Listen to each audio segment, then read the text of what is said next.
दृष्टि आईएएस के audio article programme में आपका स्वागत है। आज का हमारा आर्टिकल भारतीय इतिहास के महत्वपूर्ण भाग सिख धर्म से संबंधित है। यूपीएससी की प्रारंभिक और मुख्य दोनों परीक्षाओं में इस भाग से प्रश्न पूछे जाते रहे हैं। यह आर्टिकल आपके उत्तर लेखन की गुणवत्ता बढ़ाने में सहायता करेगा। यह आर्टिकल प्रश्न पत्र 1 के कला एवं संस्कृति खंड से जुड़ा हुआ है। तो आइए लेख की शुरुआत करते हैं। सिख धर्म यानी सिखिज्म। हमारे वीडियो अंग्रेजी में देखने के लिए फॉलो करें हमारा ही दूसरा यूट्यूब चैनल दृष्टि आईएएस इंग्लिश। अनेकता में एकता भारतीय संस्कृति की पहचान है। भारतीय सांस्कृतिक पृष्ठभूमि अनेक धार्मिक मान्यताओं और परंपराओं से मिलकर बनी है। धार्मिक और सांस्कृतिक तौर पर अत्यधिक भिन्नता होने के बावजूद भारत एक ऐसा देश है जहां सभी धर्मों को बराबर मान सम्मान और अधिकार दिए गए हैं। भारत में सभी धर्म के लोगों ने समय समय पर अपनी बुद्धिमत्ता, वीरता और कर्तव्य निष्ठता का परिचय दिया है। इन्हीं धर्मों में सिख धर्म भी है। बात चाहे भारत की आजादी के समय की हो अथवा मौजूदा समय में देश में सामाजिक, आर्थिक, राजनीतिक या प्रशासनिक भूमिका की, इन सब में सिख समुदाय का नाम काफी सम्मान के साथ लिया जाता है। भारतीय इतिहास में सिख धर्म का भी एक लंबा इतिहास और महत्व रहा है। लिहाजा हम इस ऑडियो आर्टिकल के जरिए सिख धर्म से जुड़े सभी पहलुओं पर बात करेंगे। तो आइए सबसे पहले जानते हैं क्या है सिख धर्म। जीवन जीने के तरीके और दर्शन की वजह से सिख धर्म अपने समय से काफी आगे है। आज दुनिया भर में लगभग 20 मिलियन से अधिक लोग सिख धर्म के अनुयायी हैं। सिख धर्म हर समय ईश्वर की भक्ति और स्मरण, सच्चा जीवन, मानव जाति की समानता और सामाजिक न्याय का संदेश देता है। 500 साल पहले गुरु नानक देव ने सिख धर्म की स्थापना की थी। पंजाबी भाषा में सिख शब्द का अर्थ डिसाइपल यानी शिष्य से है। सिख दरअसल ईश्वर के वे शिष्य हैं जो श्री गुरु ग्रंथ साहिब में संकलित सिखों के 10 गुरुओं के लेखों और शिक्षाओं का पालन करते हैं। गुरु शब्द की सिख धर्म में एक बहुत ही विशिष्ट परिभाषा है। सिख धर्म में गुरु शब्द का मतलब उन 10 प्रबुद्ध गुरुओं से है जिन्होंने मानव जाति के मार्गदर्शन और कल्याण के लिए अवतरण लिया हो। सिख गुरु कहलाने का सम्मान 1469 में गुरु नानक से शुरू होकर 1708 में गुरु गोबिंद सिंह तक 10 गुरुओं पर लागू होता है। इसके बाद यह सिखों के पवित्र ग्रंथ गुरु ग्रंथ साहिब को संदर्भित करता है। ऐसे में आगे हम सिखों के 10 गुरुओं के बारे में संक्षेप में समझने की कोशिश करेंगे। पहले शुरुआती 5 सिख गुरुओं के बारे में जान समझ लेते हैं। सिख धर्म के संस्थापक और सिखों के पहले गुरु गुरु नानक देव थे। इनका जन्म 15 अप्रैल 1469 को पश्चिमी पंजाब के तलवंडी नामक गांव में एक साधारण हिंदू परिवार में हुआ था। उनके पिता मेहता कालियान दास स्थानीय मुस्लिम अधिकारियों के रोजगार में लेखाकार का काम किया करते थे। गुरु नानक देव ने प्रेम और समझदारी का संदेश दिया था। साथ ही इन्होंने हिंदुओं और मुसलमानों के अंधविश्वासों और कर्म कांडों की आलोचना की थी। गुरु नानक द्वारा स्थापित किए गए इस नए धर्म को उनके बाद लगातार 9 गुरुओं ने अपनाया। गुरु अंगद देव सिख धर्म के 10 गुरुओं में दूसरे स्थान पर थे। गुरु बनने से पहले उन्हें भाई लहना के नाम से जाना जाता था। वह 31 मार्च 1504 को पंजाब के फिरोजपुर के माटे दी सारी गांव में एक हिंदू परिवार में पैदा हुए थे। जब वह गुरु नानक देव से मिले थे तब वह 27 साल के थे। 1539 में गुरु नानक देव ने अंगद देव को अपना उत्तराधिकारी नियुक्त किया था। उन्होंने गुरु नानक द्वारा शुरू किए गए कार्य को जारी रखा और सिख धर्म में कई उल्लेखनीय योगदान भी दिए। उन्होंने पुराने पंजाबी अक्षरों को संशोधित करके एक सरलीकृत वर्णमाला के उपयोग को लोकप्रिय बनाया, जिसे अब गुरुमुखी लिपि के रूप में जाना जाता है। इसके अलावा उन्होंने कई छंद लिखे जो गुरु ग्रंथ साहिब में शामिल हैं। 1552 में अपनी मृत्यु से पहले गुरु अंगद ने अमरदास को अपना उत्तराधिकारी बनाया था। सिखों के तीसरे गुरु की बात करें तो गुरु अमरदास का जन्म 5 मई 1479 को बसरके गांव में हुआ था। गुरु अमरदास ने सिखों के बीच लंगर नामक मुक्त सांप्रदायिक रसोई को संस्थागत रूप दिया। लंगर की रसोई दिन रात सेवा के लिए खुली रहती थी और यह परंपरा आज भी चली आ रही है। गुरु अमरदास ने अपने धार्मिक ग्रंथों के लिए गुरु नानक और गुरु अंगद के भजनों सहित लेखन को संग्रहित करने का काम किया था। गुरु अमरदास ने समाज में लैंगिक समानता पर काम किया। सिख धर्म के संदेश को फैलाने के लिए 52 महिलाओं वाली मसंद नामक एक बैंड को प्रशिक्षित भी किया। उन्होंने देश भर में 22 सूबे भी स्थापित किए, जिन्हें मंजी कहा जाता था। 1567 में लाहौर जाते समय मुगल सम्राट अकबर गुरु अमरदास से मिले थे। गुरु अमरदास से प्रभावित होकर अकबर ने लंगर रसोई का समर्थन करने का प्रयास किया था। गुरु अमरदास ने समाज में व्याप्त पर्दा प्रथा और सती प्रथा जैसी कुरीतियों का भी पुरजोर विरोध किया था। 1574 में अपनी मृत्यु से पहले उन्होंने गुरु रामदास को अपना उत्तराधिकारी बनाया। सिखों के चौथे गुरु यानी गुरु रामदास का जन्म 24 सितंबर 1534 को लाहौर के साधारण परिवार में हुआ था। उनके बचपन का नाम जेठा था। उन्होंने रामदासपुर शहर को बसाने का काम शुरू किया था। इसके अलावा सिखों के पवित्र शहर अमृतसर को बसाने का श्रेय भी गुरु रामदास को जाता है। इसके अलावा इन्होंने विवाह के लिए आनंद कारज नामक व्यवस्था को शुरू किया था। 1 सितंबर 1581 को अंतिम सांस लेने से पहले गुरु रामदास ने अपने बड़े बेटे गुरु अर्जन को अपना उत्तराधिकारी घोषित किया। गुरु अर्जन यानी सिखों के 5वें गुरु का जन्म 15 अप्रैल 1563 को हुआ था। गुरु अर्जन ने संतोखसर और अमृतसर के 2 तालाबों को पूरा किया और रामदासपुर का विस्तार किया। इसके अलावा उन्होंने अमृतसर के तालाब के बीच में श्री हरमंदिर साहिब यानी स्वर्ण मंदिर की नींव रखी।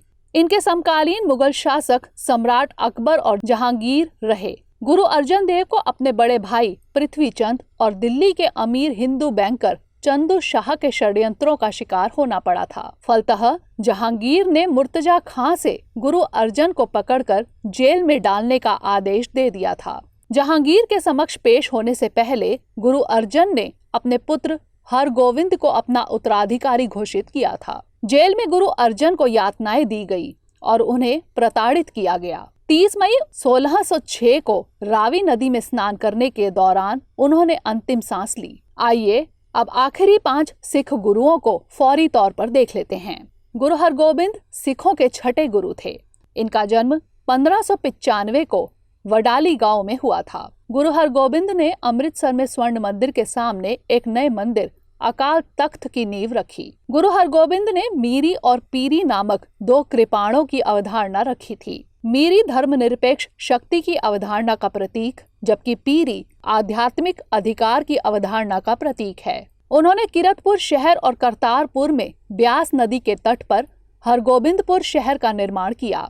शुरुआत में गुरु हरगोबिंद के मुगल सम्राट जहांगीर से अच्छे संबंध रहे, लेकिन बाद के सालों में उनके मुगल अधिकारियों के साथ टकराव शुरू हो गए। 1631 में मुगल सैनिकों और गुरु हरगोबिंद के बीच भीषण लड़ाई हुई थी। गुरु हरगोबिंद ने अपने सबसे बड़े बेटे बाबा गुरदित्त के पुत्र हर्राय को अपना उत्तराधिकारी बनाया। इसके बाद 1644 में गुरु हरगोबिंद का निधन हो गया। सिखों के 7वें गुरु की बात करें तो गुरु हर्राय का जन्म 16 जनवरी 1630 को किरतपुर में हुआ था। इनके समकालीन मुगल सम्राट शाहजहां और औरंगजेब रहे। गुरु हर्राय ने शाहजहां के बेटे दारा शिकोह को अपना दर्शन दिया था। गुरु हर्राय ने अपने छोटे बेटे हरकृष्ण को अपना उत्तराधिकारी नियुक्त किया और इसके बाद 6 अक्टूबर 1661 को उनका निधन हो गया था।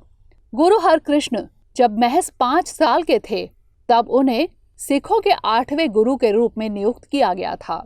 औरंगजेब ने इन्हें दिल्ली में अपने दरबार में पेश होने के लिए कहा था।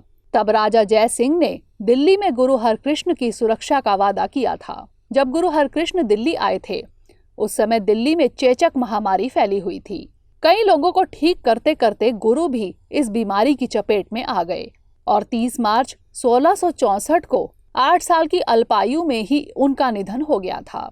सिखों के 9वें गुरु यानी गुरु तेग बहादुर गुरु हरगोबिंद और बीबी नानकी के सबसे छोटे पुत्र थे।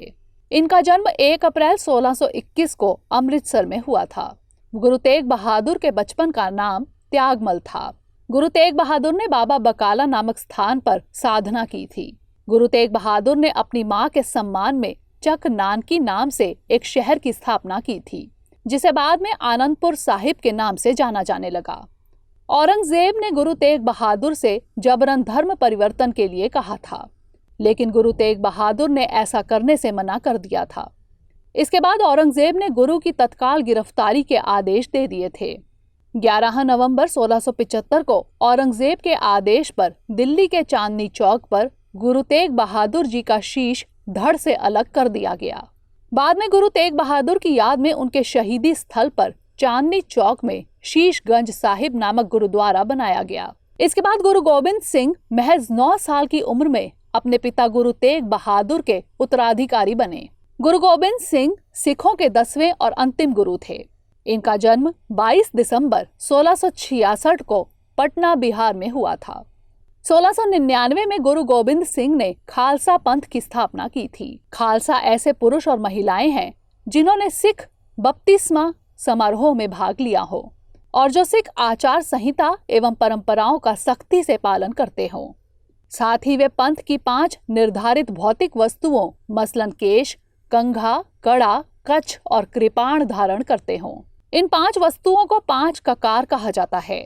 1708 में अपनी मृत्यु से पहले गुरु गोबिंद सिंह ने किसी इंसान की जगह श्री गुरु ग्रंथ साहिब को अपना उत्तराधिकारी घोषित किया।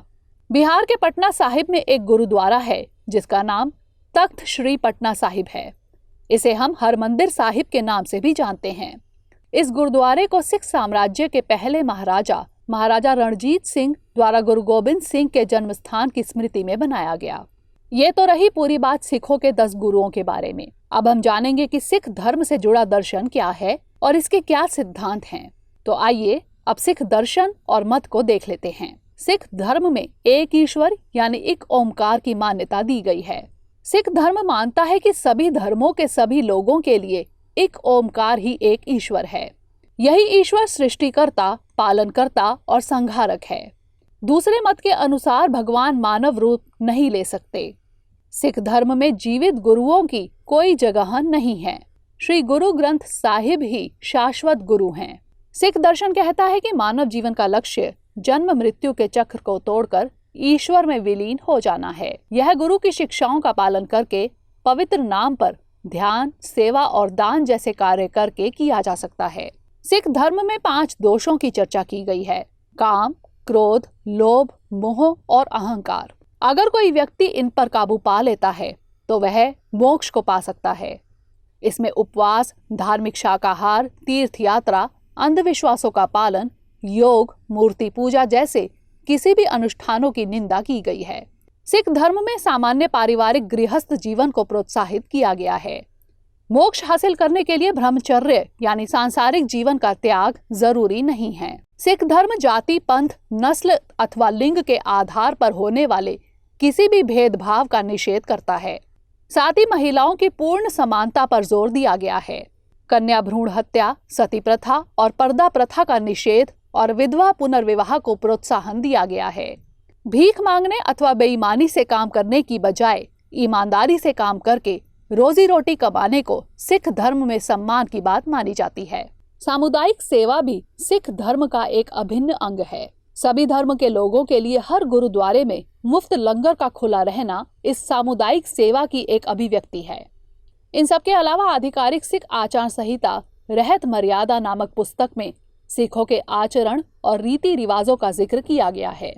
अकाल तख्त द्वारा स्वीकृत और सिख पंथ द्वारा अनुमोदित इस पुस्तक में 4 अनुष्ठानों का जिक्र किया गया है। पहला अनुष्ठान है जन्म अथवा नामकरण संस्कार, दूसरा अमृत संस्कार, तीसरा आनंद संस्कार और चौथा अंतिम संस्कार। सिख मत के अनुसार प्रत्येक सिख को 3 कर्तव्यों का पालन करना चाहिए। ये कर्तव्य हैं नाम जपना, कीरत करना और दान करना। नाम जपना यानी हमेशा ईश्वर का ध्यान करना, कीरत करना यानी ईमानदारी से अपना जीवन यापन करना, दान करने को सिख धर्म में वंड छकना भी कहते हैं। इसका अर्थ है कि अपनी कमाई को दूसरों के साथ साझा करना, अर्थात दूसरों को दान देना और उनकी देखभाल करना। ऐसे में हम कह सकते हैं कि सिख धर्म अपने सिद्धांतों और दर्शन के आधार पर दयालुता, प्रेम, सद्भाव, कर्तव्यनिष्ठता और भाईचारे का परिचय देता है। भारतीय इतिहास में सिख धर्म ने इसी तरीके से समय समय पर अपना परिचय दिया है। तो आइए अब आजादी से पहले के सिख धर्म को देख लेते हैं। 10 सिख गुरुओं के बाद गुरुओं का अनुसरण करने वाले सिखों के पहले सैन्य नेता बंदा सिंह बहादुर थे। उन्होंने मुगलों के खिलाफ एक सफल अभियान का नेतृत्व किया था। 1716 में उन्हें मुगलों ने पकड़कर उनकी हत्या कर दी थी। इस सदी के मध्य तक सिखों ने दोबारा अपना वर्चस्व स्थापित किया। 1799 में रणजीत सिंह ने लाहौर पर कब्जा कर लिया था और 1801 में पंजाब को एक स्वतंत्र राज्य और खुद को महाराजा के रूप में स्थापित किया। वह एक ऐसे समय में भी कुशल शासक साबित हुए जब सिख अल्पमत में थे। उन्होंने अपनी पहचान एक धर्मनिष्ठ शासक के रूप में बनाई। वह हिंदुओं और मुसलमानों के धार्मिक कार्यों में भी हिस्सा लिया करते थे। 1839 में महाराजा रणजीत सिंह की हत्या के बाद सिख साम्राज्य कमजोर पड़ गया। 1845 से 46 में ब्रिटिश सैनिकों ने बहुत से सिख क्षेत्रों पर कब्जा कर लिया था। इसके बाद 1849 में सिखों ने अंग्रेजों के खिलाफ फिर से विद्रोह किया, जिसमें वे निर्णायक रूप से अंग्रेजों से हार गए। इस अंतिम लड़ाई के बाद सिखों और अंग्रेजों ने अपने आपसी रिश्तों को सुधारने के प्रयास किए। यहाँ से कुछ विशेषताओं के साथ सिखों की ब्रिटिश सेना में सेवा करने की परंपरा शुरू होने लगी। लेकिन 1919 में जनरल E.H. डायर के नेतृत्व में अमृतसर नरसंहार के साथ ही सिखों और अंग्रेजों के बीच के संबंधों में फिर खटास आ गई। यह ब्रिटिश भारत के इतिहास की सबसे शर्मनाक घटनाओं में से एक थी। इस घटना को जलियांवाला बाग हत्याकांड के नाम से भी जाना जाता है। इस घटना ने भारतीय स्वतंत्रता आंदोलन को और मजबूती दी और यहीं से भारत में ब्रिटिश राज के पतन का मार्ग प्रशस्त होने लगा। तो आइए ऐसे में अब निष्कर्ष की बात कर लेते हैं। 1947 में भारत को आज़ादी भारत के ही विभाजन के आधार पर मिली, जिसमें भारत से अलग कर एक मुस्लिम राष्ट्र पाकिस्तान बनाया गया था। इस विभाजन का असर सिख धर्म के लोगों पर भी साफ तौर पर देखने को मिला था। इस विभाजन में कई सिख परिवारों को अपनों से बिछड़ना पड़ा। सिखों ने अपने कई विशेषाधिकार और अपनी अधिकांश भूमि खो दी। मुस्लिम बाहुल्य वाला पश्चिमी इलाका हिस्सा पाकिस्तान का पंजाब प्रांत बनाया गया और सिख बाहुल्य वाला पूर्वी हिस्सा भारत का पंजाब राज्य बनाया गया। दरअसल पंजाब शब्द का पहला ज्ञात दस्तावेज इब्न बतूता के लेखन में मिलता है। इसके अलावा अबुल फजल ने आईने अकबरी में पंजनाद और महाभारत में भी पंचनाद के रूप में इसका वर्णन मिलता है। पंजनाद का साधारण सा मतलब होता है 5 नदियों का देश। जहांगीर ने अपनी पुस्तक तुज़ुके जहांगीरी में भी पंजाब शब्द का उल्लेख किया था। 1966 में सिखों द्वारा अलग सिख राज्य की मांग के बाद पंजाब को 3 भागों में बांटा गया। पंजाब, हरियाणा और चंडीगढ़ केंद्र शासित राज्य। इसी दौरान पंजाब के कई इलाकों को हिमाचल प्रदेश में मिला दिया गया। ये विभाजन द पंजाब रीऑर्गेनाइजेशन एक्ट 1966 के तहत किए गए। इसके बाद भी सिख पूरी तरह संतुष्ट नहीं हुए। यह असंतोष आगे चलकर राजनीतिक रूप धारण कर लिया और हिंदू सिख दंगों के रूप में सामने आया। इन दंगों में सिख नेता के रूप में जरनैल सिंह भिंडरावाले का नाम सामने आया। 1983 में भिंडरावाले और उनके निकटतम सहयोगियों ने सिखों के पवित्र स्थान अमृतसर के स्वर्ण मंदिर परिसर में शरण ली। इन्हें पकड़ने के लिए भारतीय सैनिकों ने तत्कालीन प्रधानमंत्री इंदिरा गांधी के आदेशानुसार जून 1984 को ऑपरेशन ब्लू स्टार चलाया। सैनिकों ने इस ऑपरेशन के तहत स्वर्ण मंदिर परिसर पर हमला किया। इस हमले में कई लोग मारे गए और इमारतों को भी क्षति पहुंची। इस घटना के बाद समूचे सिख समुदाय में आक्रोश पैदा हो गया और यह आक्रोश प्रधानमंत्री इंदिरा गांधी की हत्या के रूप में सामने आया। गौरतलब है कि अक्टूबर 1984 में इंदिरा गांधी की हत्या उनके ही 2 सिख अंगरक्षकों ने कर दी। इसके बाद भारत में 4 दिनों तक सिख विरोधी दंगे हुए, जिसमें हजारों लोगों को अपनी जान गंवानी पड़ी थी। मौजूदा समय में चल रहे किसान आंदोलन की वजह से सिख समुदाय एक बार फिर सुर्खियों में आ गया है। हालांकि इस आंदोलन का क्या परिणाम निकलता है, यह अभी भविष्य के गर्त में छुपा हुआ है। आइए अब नोट करते हैं आज का सवाल। सिख दर्शन क्या है? भारतीय इतिहास में सिख धर्म के उतार चढ़ाव और उनकी मौजूदा स्थिति पर संक्षिप्त टिप्पणी कीजिए।